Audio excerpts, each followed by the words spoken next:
আসলে এই ম্যাচটা শেষ পর্যন্ত ফলো করেছেন তাদেরকে অভিনন্দন, কারণ বাংলাদেশ দল অনেক চড়াই উতরাই পেরিয়ে অবশেষে সুপার ফোরে নিজেদের কাঙ্ক্ষিত জায়গাটা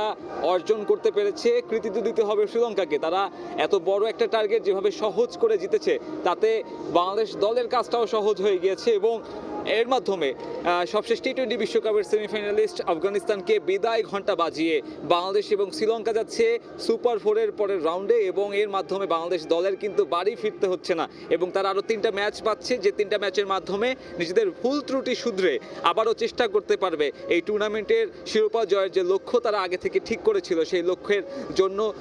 ছুটে যাওয়া। এবং বাংলাদেশ দলের এক্ষেত্রে আসলে শ্রীলঙ্কাকে একটা বড় কৃতজ্ঞতা দেওয়া উচিত। বাংলাদেশ শ্রীলঙ্কার যে রাইভালরি, নাগিন ড্যান্স থেকে শুরু করে টাইমড আউট, সব কিছু একপাশে ফেলে বাংলাদেশ দল আজকে শ্রীলঙ্কার কাছে কৃতজ্ঞতা প্রকাশ করতেই পারে, কারণ বাংলাদেশ দল নিজেরা না পারলেও শ্রীলঙ্কার উপর ভর করে তারা কিন্তু আফগানিস্তান